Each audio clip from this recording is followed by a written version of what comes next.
actividad cultural tan interesante, ¿no? Yo pensaba, muchas veces uno indaga o piensa qué le podemos dejar a nuestros hijos, qué legado le podemos dejar.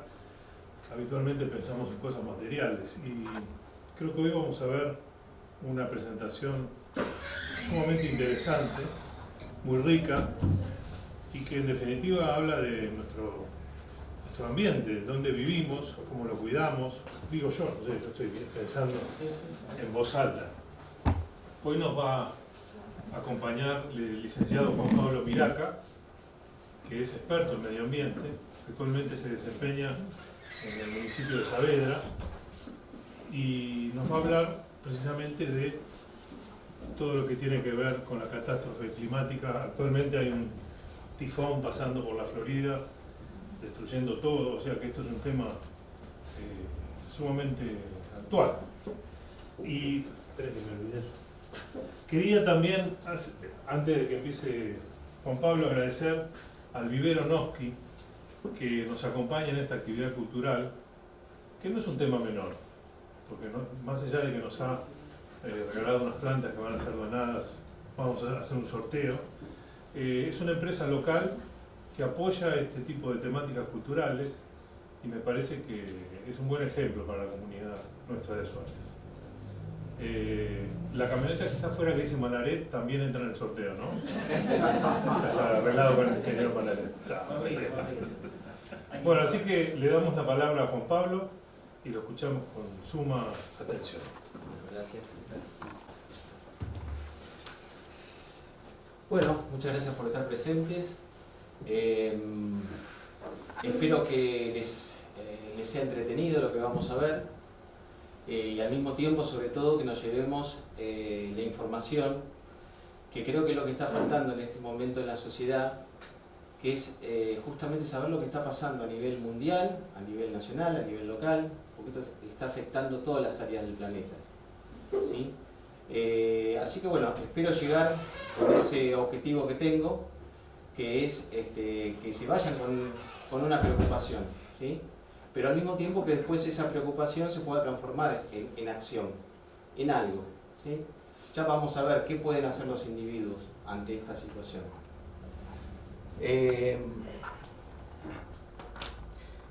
Si bien vamos a ver gráficos, cuadros que son hasta científicos, todo está, digamos, preparado para que sea entendible y que sea claro, ¿sí? Por supuesto, cualquier duda, levanta la mano o directamente nos hace la pregunta, ¿sí? Creo que somos una cantidad que podemos dialogar también. Bueno. Vos mencionabas el tifón que está pasando por la Florida, pero bueno, esta charla yo la había preparado y la di hace un mes y medio en Pigüé, y justo coincidió, yo la venía preparando ya hace un tiempo largo, y justo coincidió con que en julio se estaban dando todos los récords de temperatura desde que se tiene registro del planeta Tierra, ¿sí? Día a día se fue superando. Esta es una secuencia del diario La Nación, 3 días seguidos. Cada día era un récord de temperatura del día anterior de toda la historia de que se tienen registros. Bueno, coincidió con eso. Así que bueno, digamos, fue oportuna. También coincidió con el tema de la sequía en Uruguay, que ustedes habrán enterado, que tomaban mate con gusto a sal, ¿sí? Y bueno, y con toda una serie de cosas. Estos son todos, les vuelvo a decir, son todos recortes de hace muy poquititos, de hace días o mes y medio. Acá está lo de julio, pasa la historia como el mes más cálido del mundo. Teherán, 66 grados, sensación térmica. O sea, el límite, lo compatible con la vida ya directamente. Bueno, incendios forestales en San Luis, en Córdoba, en pleno invierno, ¿no? La ola de calor en Europa, que deben haber oído, y más si tienen conocidos, bastante grave, que eso también llevó a incendios en Europa. En Grecia ya tuvieron los incendios más grandes que hayan tenido en toda su historia. Bueno, después en España. Bueno, y después en todos los días, bueno, de Hawái, que también lo habrán visto, ¿sí? Y todo esto se va cobrando vidas, ¿no? no es así gratuito, no es solo una molestia, prende el aire acondicionado y listo.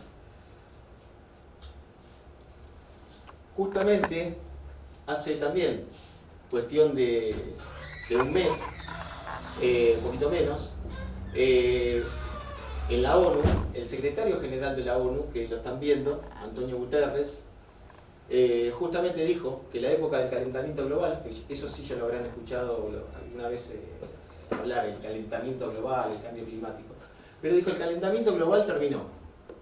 Justamente ahora con estos récords de temperatura a nivel mundial, pasamos a la época de la ebullición global. ¿Sí? Y vuelvo a decir, esto es solo lo que pasó en estos últimos 2 meses. Ahora vamos a ir viendo todo lo que está sucediendo ya desde hace un tiempo a esta parte. Bueno, lo primero que hay que entender es el tema del efecto invernadero. Sin el efecto invernadero no habría vida. Eso sí hay que aclararlo. El calentamiento de la atmósfera es un fenómeno natural que es necesario para que haya vida. Si no existieran los gases de efecto invernadero, el planeta Tierra tendría 30 grados menos que los que tiene ahora. ¿Sí? La vida sería totalmente distinta, estaría todo congelado, el agua no podría, prácticamente no habría agua como para uso de las especies vivas. Entonces, por un lado, es importante que haya gases de efecto invernadero, por ejemplo el dióxido de carbono, que ahora lo vamos a ver, que es uno de los más conocidos, porque así cuando viene la luz solar queda atrapada, ¿sí?, alrededor del planeta.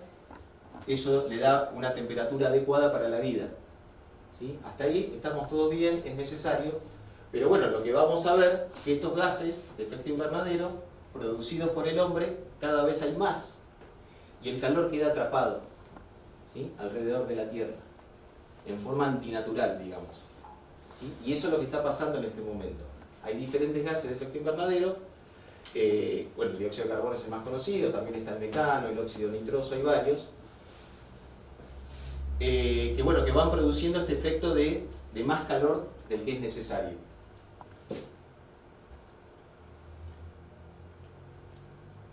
Para que se den una idea, la temperatura media sería más o menos de menos 18 grados, ¿sí?, si no existiera el efecto invernadero.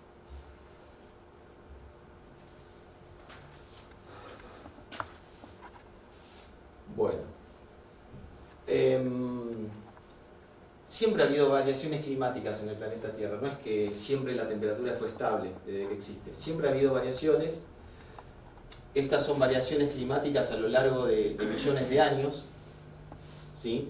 Ha habido justamente ha habido eras de hielo, ¿sí?, y otras que no.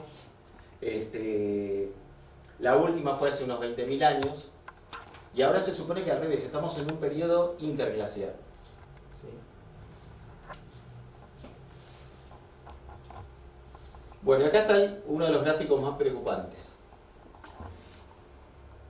A medida que está aumentando el dióxido de carbono, que después vamos a ver bien las causas, más que nada por la actividad industrial del hombre, a medida que, esto es 1850, va aumentando la cantidad de dióxido, esto está en millones de toneladas de dióxido de carbono, se va observando en forma paralela un aumento de la temperatura.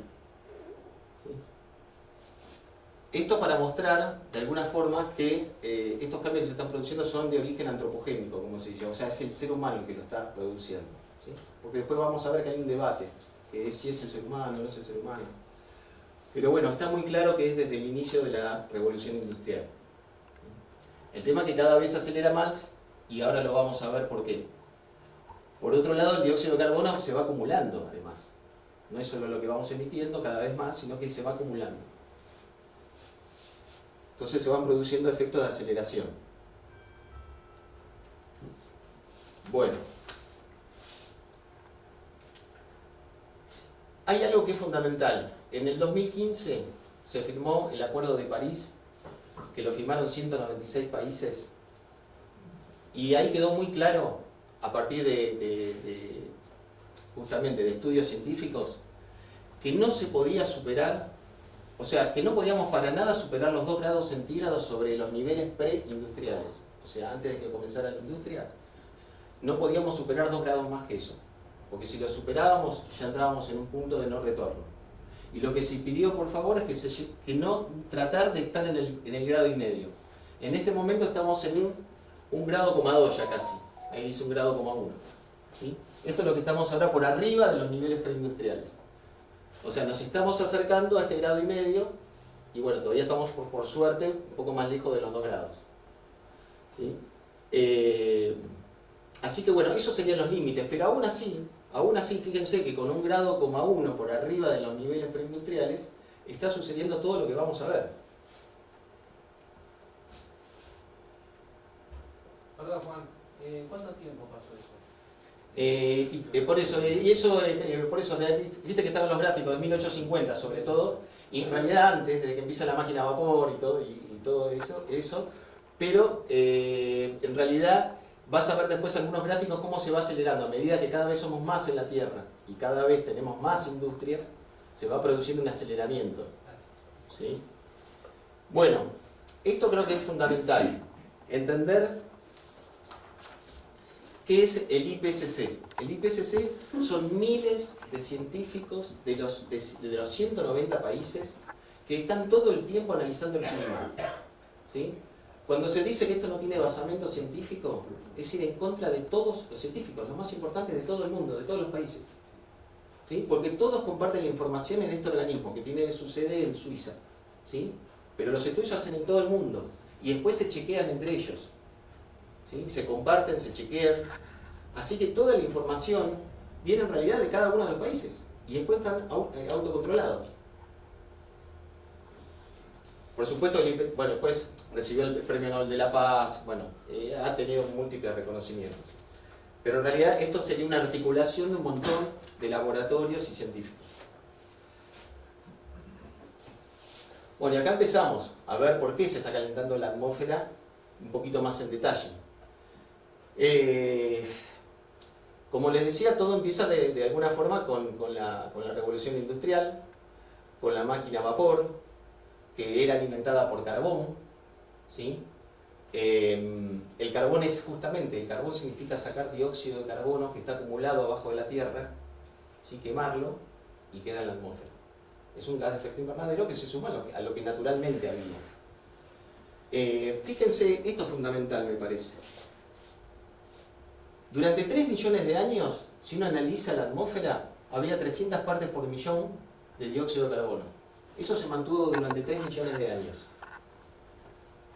En unos pocos años ya pasamos 1960 3,317 y ya hace un año 416 partes por millón. ¿Sí? Ese parrafito es fundamental para entender justamente lo que está pasando.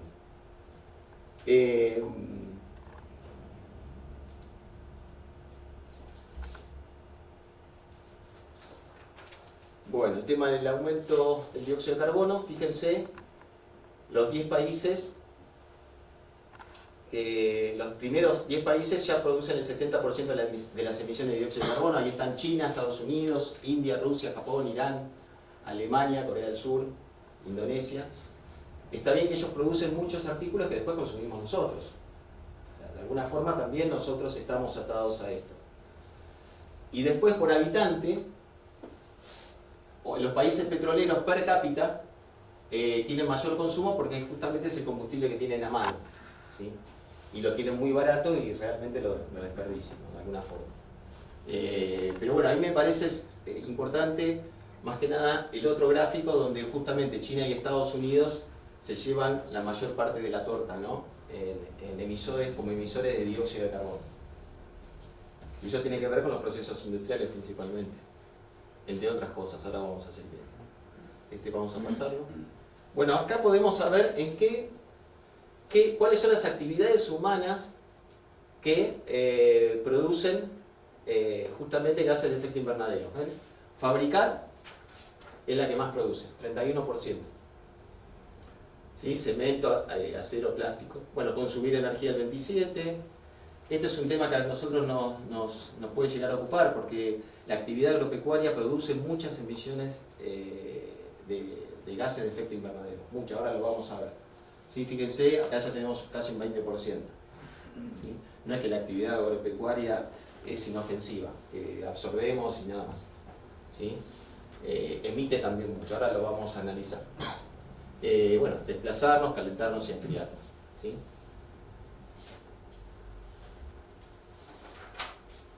Bueno, esto tiene que ver un poco con la pregunta, me parece que me hacía Mario. Esto es la cantidad de dióxido de carbono emitida. Desde 1750 hasta 1990, esta cantidad. En solo 3 años, en solo 30 años, la misma cantidad. ¿Sí? Y es muy interesante lo que dice acá. Que para no pasar el 1,5 grados ese que habíamos hablado, que era el límite, nuestro presupuesto de carbono tendría que ser 400 gigatoneladas. O sea, nos quedan 400 para gastar. Si gastamos más de 400 ya no pasamos del 1,5 grados. Y ya se está viendo que al ritmo que vamos, las 400 gigatoneladas las vamos a gastar en el 2030. ¿Sí? Con lo cual nos vamos a pasar del 1,5 grados, seguro.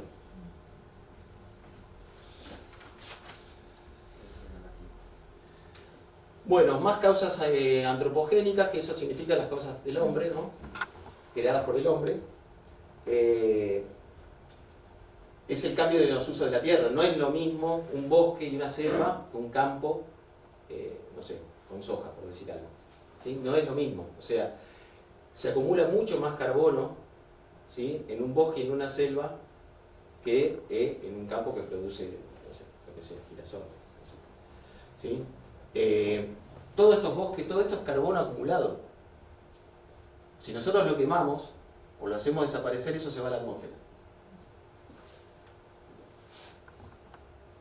Ni hablar cuando se utilizan las quemas para limpiar los campos, porque ya directo va a la atmósfera. Ni siquiera se hace un aprovechamiento energético de esto, porque por lo menos, incluso hay proyectos de poder, aunque sea esto, transformarlo en energía, evitar consumir combustibles fósiles y, bueno, por lo menos aprovechar todo eso. Pero bueno, tampoco se hace eso. Cuando se produce este cambio, acá se pierde un 30% de carbono que había en los suelos también. ¿Sí?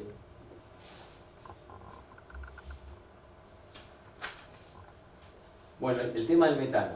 Este es un gas menos conocido. Es el segundo gas en orden de importancia que calienta la atmósfera.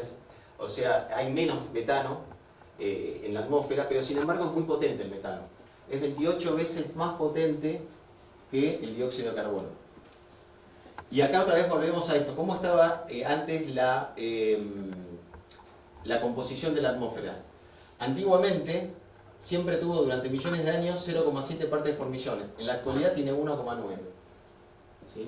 Por eso estos gases se van acumulando de una forma muy importante en la atmósfera. Por eso que se está calentando. Este gas, bueno, es producido por las vacas y demás rumiantes. Ahora lo vamos a ver. Y acá lo que me interesa es este tema, en especial. En el Polo Norte tenemos Groenlandia, bueno, todo el círculo polar ártico.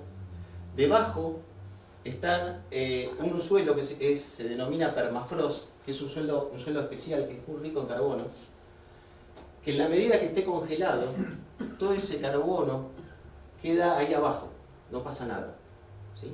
Y de hecho ha estado así durante millones de años. Lo que está pasando ahora con el calentamiento global es que esto se está derritiendo y ese carbono empieza a salir a la atmósfera. Los científicos mismos lo llaman la bomba de metano. Y aparte es un proceso, un círculo que se retroalimenta, porque estos casquetes polares que son blancos tienen el efecto de reflejar la luz del sol y devolverla al espacio. Cuando desaparece, la luz del sol entra y calienta la Tierra, con lo cual se produce mayor calentamiento. Al producirse mayor calentamiento se derrite más. Al derretirse más hay menos superficie blanca. Cuando hay menos superficie blanca hay más calor. ¿Sí? Entonces empiezan a producir esos fenómenos, esos círculos viciosos.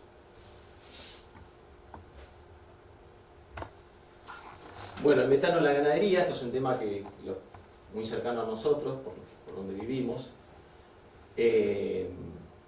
Aunque les parezca mentira, las vacas son grandes emisoras de gases de efecto invernadero. producen metano por su digestión anaeróbica que tienen en sus estómagos. Están todo el tiempo comiendo y todo el tiempo produciendo metano, ¿sí?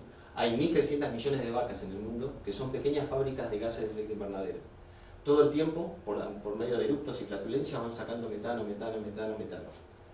¿sí?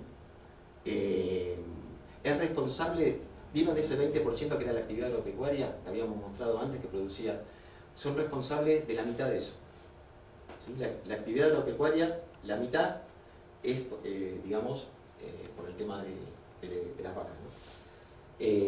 Por supuesto, a eso hay que sumarle todo lo que significa la crianza, el transporte, la refrigeración, el cocinado, todo eso va consumiendo energía, ¿no?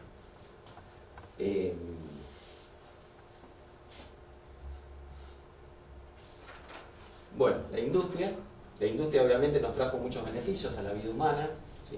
De hecho, toda la ropa que tenemos, un montón de cosas nos la dio la industria, pero bueno, como efecto colateral, todo el tiempo para producir energía está eyectando gases de efecto invernadero, ¿sí? En un principio fue la madera, el carbón, ¿sí? Después el petróleo. Hoy día la mayoría, después lo vamos a ver, la mayoría de la energía se produce por combustibles fósiles, ¿sí? Y después hay otras cuestiones que tienen que ver con el estilo de vida, como el marketing, la publicidad, la obsolescencia planificada. Todas estas cuestiones que nos incentivan a consumir por consumir, ¿sí? La obsolescencia planificada, habrán oído hablar, es cuando se hacen las cosas para que se rompan en algún momento y entonces uno tenga que volver a comprarlas, ¿sí? Hay muchos productos que ya están diseñados para que se rompan en algún momento. Bueno, la publicidad está todo el tiempo incentivando que compremos, ¿sí? ¿Qué pasa? El tema es que al comprar las fábricas siguen funcionando, o sea, no digo que o sea, estamos envueltos en un lugar que es muy difícil de salir, ¿sí? Porque obviamente si tenemos fábricas tenemos trabajo, la gente puede en fin, seguir su estilo de vida, pero al mismo tiempo no se está produciendo esto, ¿sí? Y después, como dato de color, si se quiere, el cemento. El cemento, la producción de cemento alcanza el 8% del total de las emisiones de gases de efecto invernadero, ¿sí? Fue un dato que a mí me llamó la atención, pero bueno, por la gran energía que se necesita para partir la piedra caliza, genera eso. Por eso hoy día se habla de otro tipo de construcción más sostenible, de otros materiales, etc. ¿Sí? Bueno, pues el parque automotor, el transporte, por supuesto que también tenemos 1.400 millones de autos en circulación en todo el mundo, ¿sí?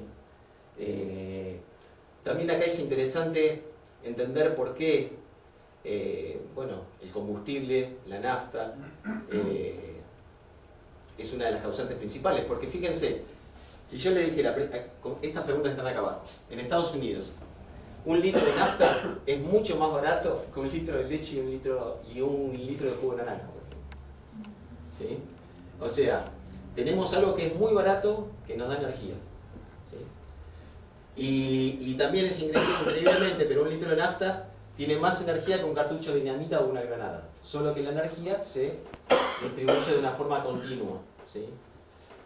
Entonces esto de alguna forma explica por qué la utilización de los combustibles fósiles. Bueno, otro tema que también habría que tener que considerar, no se puede dejar atrás, es el tema de la población mundial. Cuanto más somos, y si queremos que todos tengan un buen nivel de vida, las fábricas se van a tener que multiplicar, la producción de alimentos que ya estuvimos viendo también se va a tener que multiplicar, y el planeta es uno solo.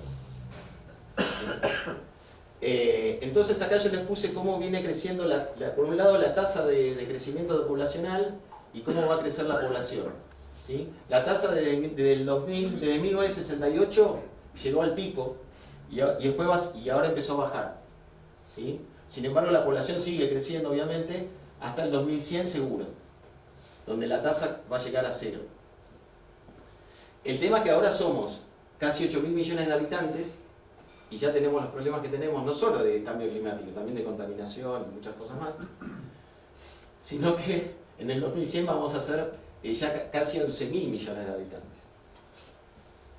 Bueno. Juan Pablo, Sí. acá. Y por ejemplo, hay muchas apps y muchas empresas incluso que inducen a que vos calcules el CO2 que... La huella de carbono. La huella de carbono, Claro. a través de lo que hablabas de cada persona por su vivienda, por los vehículos que usa, por los viajes que hace, por la compra con el consumismo que hablabas. ¿Hay algún porcentaje a nivel del país o una referencia de este cambio de conciencia en la población individual o por lo menos? No, en Argentina es prácticamente nulo. En Europa sí, es muy fuerte. Y incluso en Estados Unidos también. Pero sin embargo... ¿A qué lo usen? ¿Algo cultural? Por ejemplo, ¿los argentinos no podemos andar en bici? No, creo que una de las razones... pero después lo vamos a ver bien. Pero una de las razones creo que es... porque ellos ya resolvieron muchas cuestiones del día a día. Nosotros todavía estamos tratando de llegar a fin de mes, de tener un país estable, 20.000 cosas que nos pasan por encima. Y a veces algunos temas van quedando relegados. Por otro lado, ellos son los mayores consumidores y emisores de gases de efecto invernadero. Está avanzando mucho el tema allá, en Europa y Estados Unidos. Está comenzando a moverse un poco en China, que también es un gran productor. Y bueno, la idea es que los países, digamos, en desarrollo, también empiecen a pensar estas cuestiones. ¿Sí? Pero bueno, ahora vamos a ver algunas cositas que vos dijiste un poco más en detalle. Bien. Bueno, así que este es un tema también es un tema polémico, hay gente que digamos que con esto guarda digamos sus reparos, pero creo que hay que exponerlo y cada uno considere esta cuestión de la superpoblación. Bueno, después algunos han alegado el tema de causas naturales, ¿sí? Que es mentira, que en realidad son causas naturales, que no es por el ser humano, que está todo bien lo que estamos haciendo, y han dicho que porque aumentó la luminosidad solar, ¿sí? Porque hay tormentas en el sol. Bueno, está súper estudiado, está totalmente descartado. Otros han dicho que eran las erupciones volcánicas, cuando los volcanes en general son enfriadores, ¿sí? No son calentadores de la atmósfera.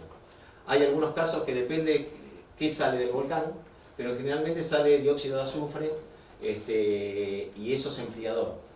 Y después las variaciones orbitales, también se ha hablado mucho, porque el eje terrestre después va variando a lo largo cuando gira alrededor del Sol. Pero bueno, también está totalmente descartado. Y es más, ahora estaríamos al revés, en una tendencia al enfriamiento, no al calentamiento. Bueno, y ahora vamos a las consecuencias de todo esto. Bueno, las principales, hoy hablabas del huracán. Sí, las principales son los fenómenos meteorológicos extremos, ¿sí? Una aclaración, siempre hubo fenómenos meteorológicos extremos. Lo que está pasando es que cada vez hay más, ¿sí? Y son más intensos. Son las dos variables. Se repiten cada vez más seguido y con más fuerza, ¿sí? Entonces después nos encontramos con justamente los huracanes, inundaciones por todos lados. Bueno, ahí tienen, esas fotos son reales. Acá tienen un montón de ejemplos, gente que ha muerto, de a miles, ¿sí? Estos son los más conocidos, ¿se acuerdan? El Katrina, bueno, la hora de calor en Rusia, 40 grados de temperatura en Rusia, llegó a ver en el 2010, en Rusia, quiero decir, en Moscú, ¿sí? Bueno, en Pakistán, 1 de cada 5 metros cuadrados del país quedó bajo el agua, ¿sí? La quinta parte, por ejemplo.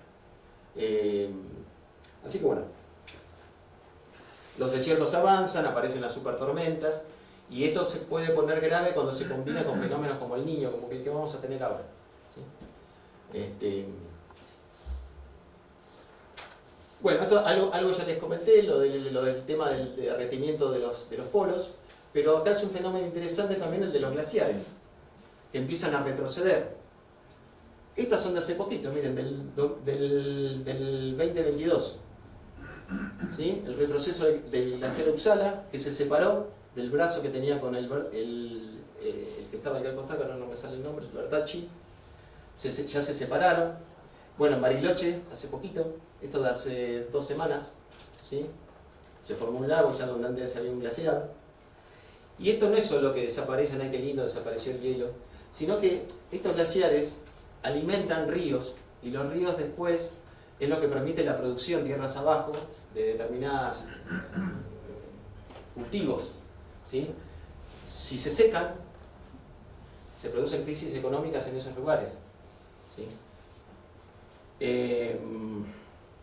Y por supuesto un montón de ecosistemas dependen de estos ríos y de estos glaciares. Si desaparecen, desaparecen esos ecosistemas directamente.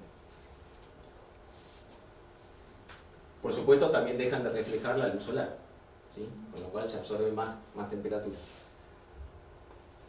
Bueno, la subida del nivel del mar, ya lo habrán escuchado, han salido películas sobre este tema, y es real. Para que ustedes, el mar está creciendo a 3,7 milímetros por año, viene creciendo, ¿sí? La tasa se está acelerando, cada vez crece más. Por ejemplo, bueno, acá hay varios ejemplos que están ahí arriba. Y el tema de, por ejemplo, hay un país que es Maldivas, que aquí está. Que la altura máxima es un país insular. La altura máxima son 3 metros, ¿sí? Nada más. No es necesario que haya 3 metros que suba el nivel del mar para que desaparezca el país. Con que suba medio metro o 1 metro ya está. Porque el agua salobre lo inunda la isla, la inunda las islas y le destruye todo. Todo, absolutamente. ¿Sí? Justamente acá está, bueno, este es otro país, de otro país que hizo esto a propósito para llamar la opinión sobre la opinión pública mundial. Fíjense que estos países no contribuyeron en nada al cambio climático, sin embargo pagan las consecuencias. Después lo vamos a ver, empieza a ver lo que se llama la inmigración climática. Gente que de a poco se va yendo, ¿sí? Hacia otro lugar. Bueno, las ciudades costeras ya se están preparando. Lo que pasa es que ahí está la diferencia entre los países ricos y los países pobres. Los países ricos se pueden preparar, ¿sí? Después ya lo vamos a ver porque tienen fondos. El tema son los países en desarrollo, los países pobres, que justamente no son los que produjeron el cambio climático y sin embargo van a pagar todas las consecuencias. Esto es muy interesante. Para el 2100, la mitad de la provincia de Buenos Aires, a este ritmo al que vamos ahora, ya queda la mitad totalmente cubierta de agua.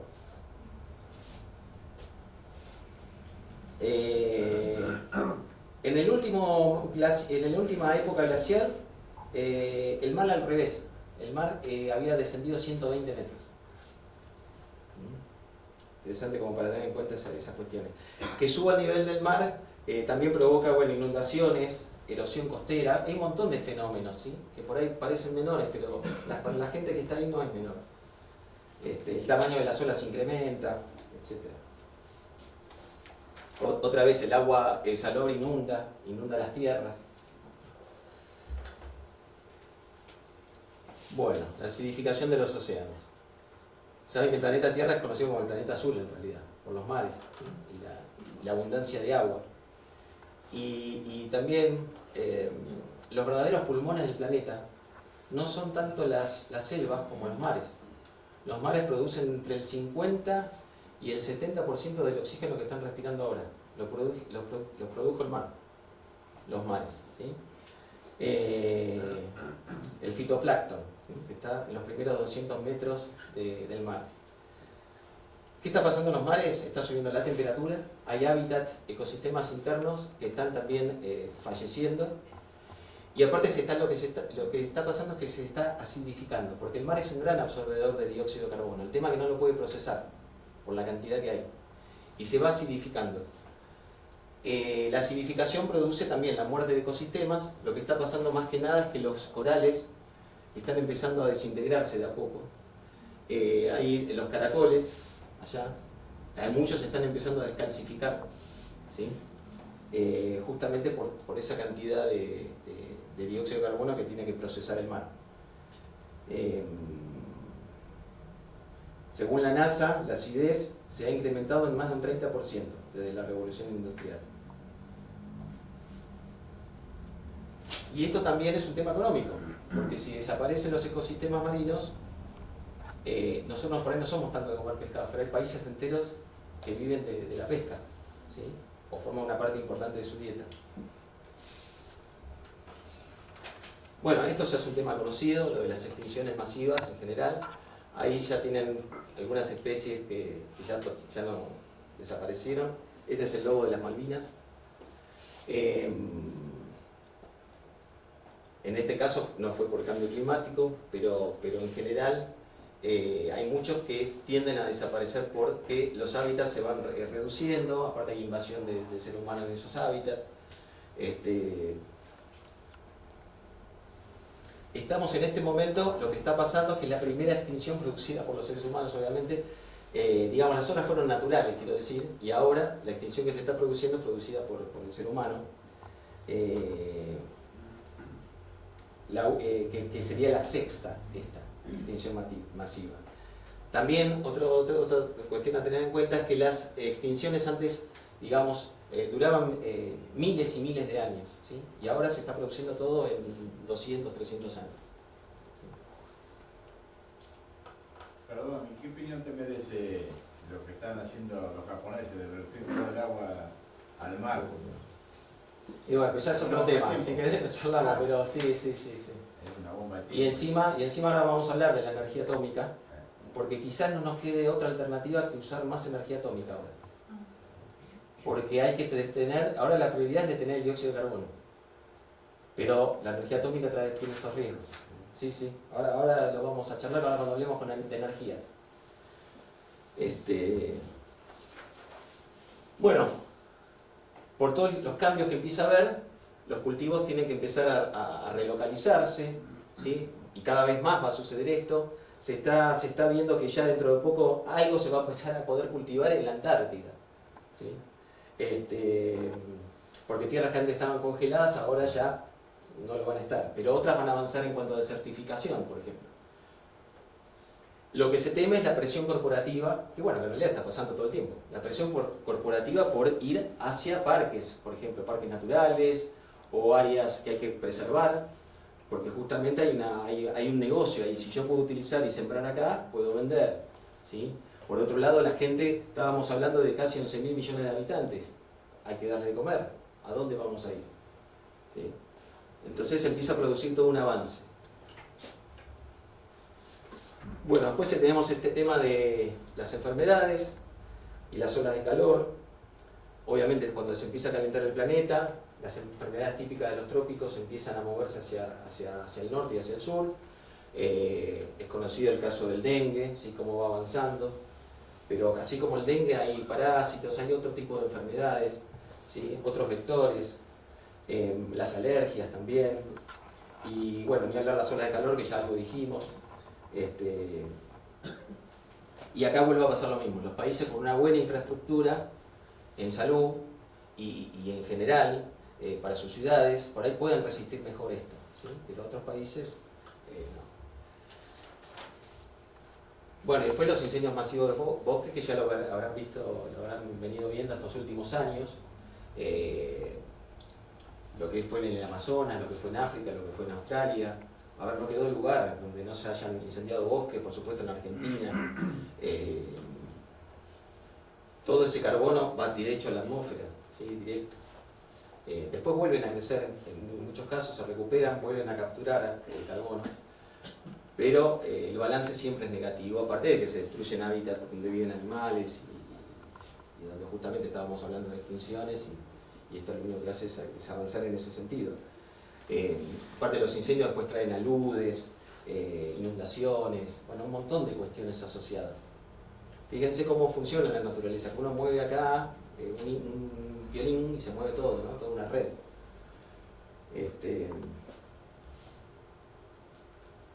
Aparte de las selvas y los bosques vienen la mayoría de los medicamentos que tomamos, ¿sí? Las fórmulas, todos vienen de las selvas y los bosques. Bueno, esto que decía, los emigrados climáticos, cada vez hay más, ¿sí? Generalmente lo que suele pasar es que empieza a escasear el agua, empieza a escasear los alimentos, por ahí uno no lo relaciona con el clima, ¿sí? Pero por ahí, justamente porque falta agua en un lugar, empieza a haber un conflicto armado, entonces esa gente tiene que emigrar, pero todo en realidad por ahí nació por el cambio climático, ¿sí? Empiezan este tema de las doctrinas de seguridad nacional, lo que está pasando en Europa también, que claro, empieza a haber emigrados que van de África a Europa, entonces empiezan las doctrinas de seguridad nacional, nos están invadiendo, tenemos que resistir esto, nos van a reemplazar, bueno, todo un montón de cosas que pueden tener un basamento, pero que todo nace de una falta de recursos y de no poder adaptarse ni mitigar ni adaptarse al cambio climático. Acá miren esto, en el 2050 Bangladesh va a despedir a 15 millones de personas que van a pasar a la India. ¿Sí? Entonces la India tiene que estar preparada para recibir a 15 millones de personas. Y se calcula ya muy pronto que va a haber, para esa fecha ya va a haber 250 millones de migrados climáticos. Bueno, aparece la figura del asilado climático, refugiado climático. Ha habido algún juicio que se hizo en algún lugar sobre ese tema. Una persona que no quería ser recibida, no me acuerdo si era en Australia, en Nueva Zelanda, y que iba de un país insular que se estaba inundando, y tuvo que hacerle un juicio al Estado como para que lo reciban como asilado climático, ya no político. Y bueno, y después hay muchísimas más consecuencias, yo puse algunas más. Bueno, ni hablar los pueblos indígenas que están en el Amazonas y en otros lugares de África que empiezan a recibir un montón de impactos, ni saben por qué les sucede. Bueno, es terrible. Se está hablando de las guerras climáticas. Hoy día en las academias militares ya es una hipótesis de conflicto, se estudia todo el tiempo esta cuestión. O se está empezando a estudiar todo el tiempo, de forma permanente, quiero decir. Y después lo que se tiene mucho miedo es al efecto dominó. O sea, es lo que yo le decía un poco con el tema de los glaciares, del Polo Norte y de la Antártida. Hay cuestiones que se empiezan a poner en marcha, que activan otras, que después activan otras y después ya no se puede parar. ¿Sí? Se tiene mucho miedo a eso. También se está entrando en un terreno de incertidumbre, o sea, llega un momento que no se sabe tampoco bien qué va a pasar. ¿Sí? Bueno, y después en el caso de Argentina, ahí les hice una listita de todo lo que le está pasando, que es mucho más que estos dibujitos acá, en realidad está pasando en todos lados. Por eso puse ahí abajo, el mapa está muy incompleto. Este mapa está sacado del Ministerio de Ambiente, ¿sí? De acá, de la Nación. Pero está muy incompleto este mapa, ¿sí? Pero bueno, ya por supuesto figura como hipótesis de trabajo a nivel país. Y bueno, que ahí tienen todo. Nuestro país sufre sequías, inundaciones, incendios, avance del dengue, chikungunya, zika, retrocesos glaciares, aumento del nivel del mar, olas de calor, pérdida de biodiversidad. Estamos completitos.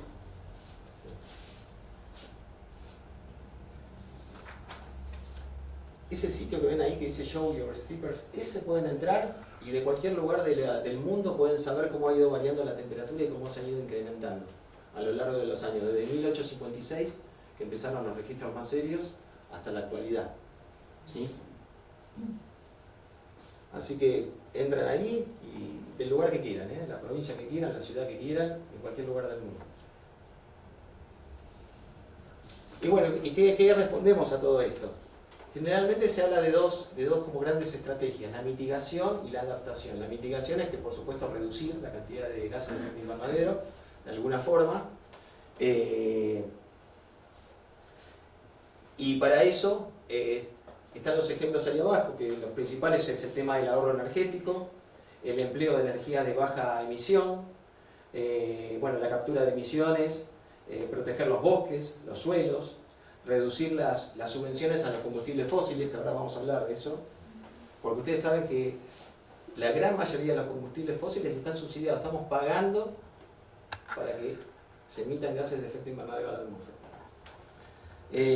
Bueno, aplicar impuestos al revés, aplicar el impuesto a las energías sucias y fomentar las energías renovables. Bueno, fomentar los mercados de carbono, hacer acuerdos mundiales. Bueno, muchas de estas cosas se están haciendo. El tema es que no se está haciendo con la velocidad que se tendrían que hacer. Se están haciendo de forma muy lenta. Vamos a ver un poquito de energías renovables. La principal es el viento y la solar, la energía eólica y la solar. Pero después, bueno, tenemos varias más. Tenemos la geotérmica, que tiene que ver con el calor de la Tierra. Tenemos la mareomotriz, que es esta.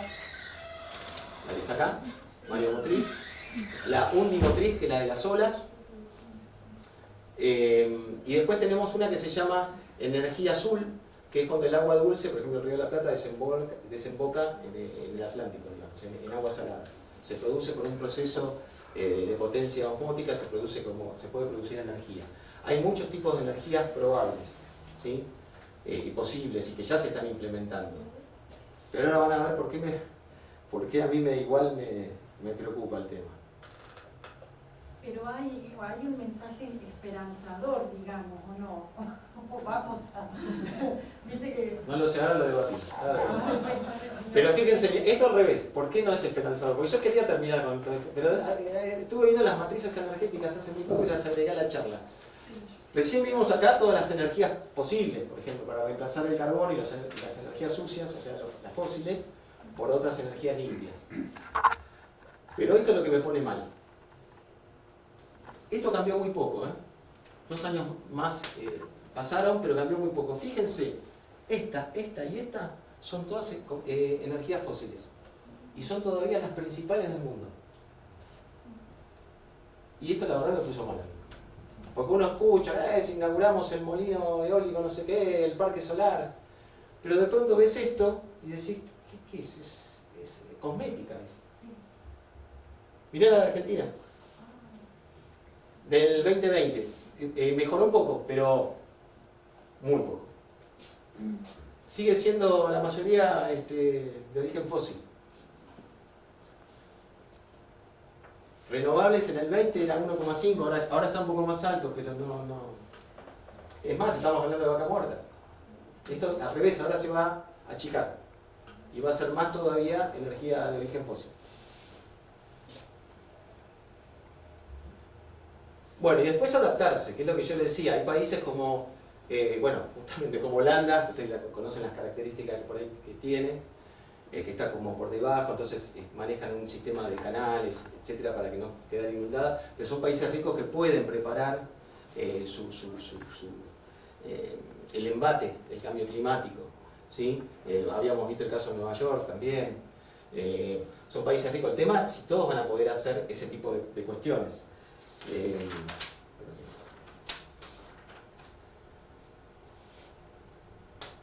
Es importante por ahí, por eso, trabajar mucho en infraestructura, en diseño inteligente, ¿sí? Por ejemplo, hoy día ustedes vieron que hay casas que se preparan para que aprovechar la luz del sol, que tengan ventilación cruzada, o sea, empezar a hacer todas cuestiones que nos permitan un ahorro energético, por ejemplo.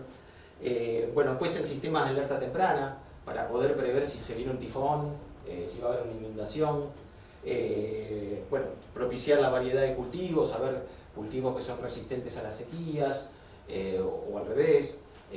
Hay que trabajar en muchos aspectos para poder adaptarse a algo que es una realidad, ¿sí? No es algo que va a pasar dentro de mucho, ya está pasando, ¿sí? Ya viene pasando. Y después viene este tema, la geoingeniería. Voy a pasar uno más. ¿Qué es la geoingeniería? Esto se está estudiando en la NASA y en la Royal Society, y disculpen si lo pronuncio mal. Son todos los sistemas que en caso de emergencia climática vamos a tener que hacer. Por ejemplo, espejos en el espacio para reflejar la luz solar. Con azufre para reflejar la luz solar. Sembrado de nubes, porque las nubes reflejan la luz solar. Fertilización de los océanos con hierro. Vieron que yo les decía que los océanos son los productores de oxígeno principales. Para justamente poder generar vida que consuma oxígeno. Que consuma dióxido de carbono y saque oxígeno. Bueno, captura de dióxido de carbono en el aire, forestación masiva. Y hay otros sistemas, por ejemplo, a ver el anterior, que es poner grandes sábanas blancas en los desiertos para reflejar la luz solar. Todo esto se está investigando, se está analizando ya hace rato, y la idea es utilizarlo en caso de extrema necesidad que se desborde la cuestión climática, pero se tiene mucho miedo porque no se sabe lo que puede llegar a ocasionar esto tampoco. No se sabe cuáles pueden ser los efectos de fertilizar los océanos, porque pueden morir capaz que todos los ecosistemas marinos, no lo sabemos. Se van a alterar toda la vida marina. Tampoco sabemos qué puede pasar con rociar con dióxido de azufre toda la atmósfera en forma permanente. Aparte, otra cosa, ¿quién es el que va a gobernar este sistema? ¿Lo va a gobernar China? ¿Lo va a gobernar Estados Unidos? ¿Lo va a gobernar para su beneficio o para el beneficio de todos? O sea, se plantean un montón de cuestiones, ¿sí?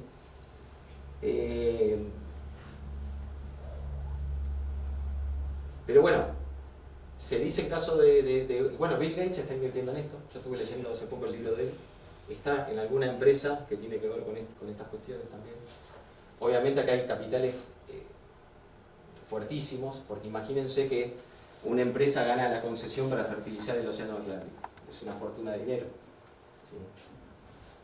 O gana la concesión para cualquiera de estas qué sé yo, Elon Musk, que está con el tema de los viajes al espacio. Capaz que gana él la de poner los grandes espejos alrededor del planeta. Claro, entonces acá se empieza a mover mucho dinero, ¿sí? Y también estas personas o estos estados se van a transformar en los que controlen el clima de todo el planeta. Bueno, después entramos al tema de los escépticos y negacionistas, que ustedes van a ver que hay mucha gente, si entran en el tema, hay mucha gente que dice que es todo mentira, ¿sí? Siempre hubo negacionistas. Ustedes saben que hay gente que cree que el hombre no llegó a la luna, o que la Tierra es plana, ¿sí? Que niegan la redondez del planeta. Acá lo importante es basarse en la ciencia. Si no nos basamos en la ciencia, no sé en qué nos podemos basar. También hay que ver que los negacionistas, hay varios tipos de negacionistas, ¿sí? Porque están los que simulan no creer, pero que en realidad trabajan en la industria del petróleo o en empresas relacionadas. Están los que dudan porque dicen que los datos están mal tomados. Están los que creen que es verdad el cambio climático, pero que no es culpa del hombre. Y después incluso están los que creen que es una ideología de la izquierda para regular la sociedad y dominar el mundo a través de regulaciones, ¿sí? Lo que sí es cierto es que las multinacionales y los países petroleros financian y financiaron think tanks, invierten muchas sumas multimillonarias para hacer estudios contrarios al IPCC, que yo les decía, el organismo de las Naciones Unidas y los científicos.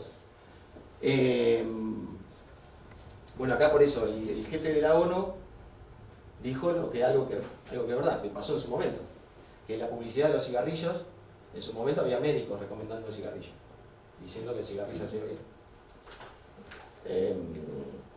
Pero bueno, por ejemplo, la empresa ESO ya en los años 70 sabía del cambio climático. Acá hay todo un juicio, ¿eh? Sabía del cambio climático y ocultó la información. Todo esto lo pueden buscar en internet, no es ningún invento, ¿sí?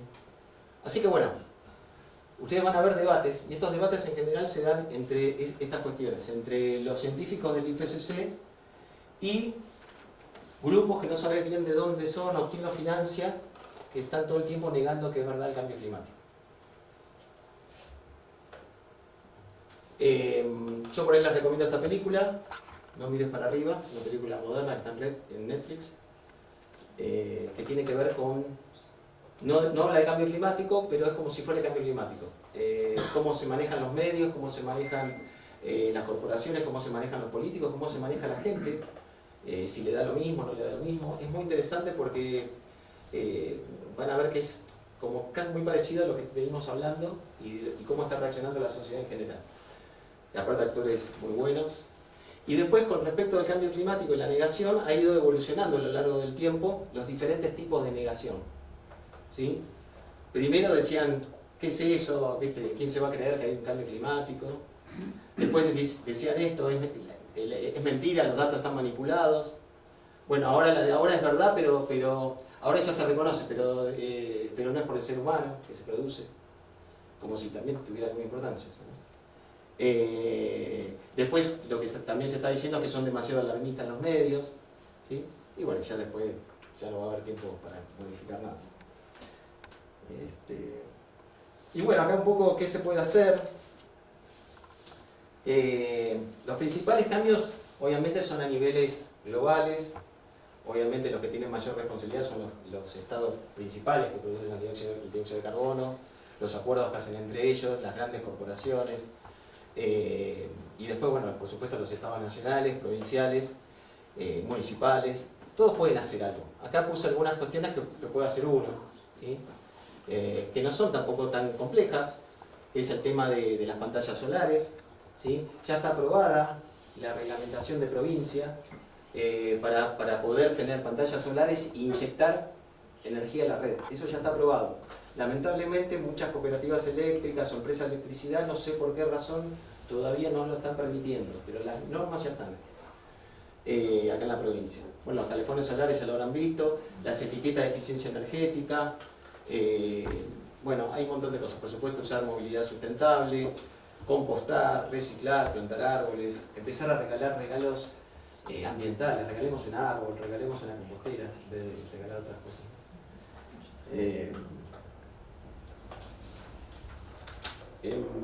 Bueno, después otros pequeños detalles como lavar aprovechando todo el lavarropas, aquellos que puedan reducir el consumo de carne, porque ya estuvimos viendo, ¿sí?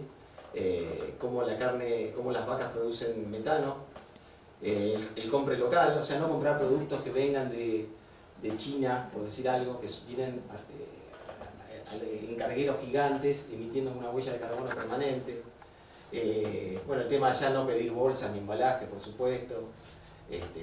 Y bueno, y animarse ustedes a por ahí crear una ONG o crear conciencia en otros, los educadores, si acá hay docentes, si hay directores de escuelas, poder difundir estas cuestiones.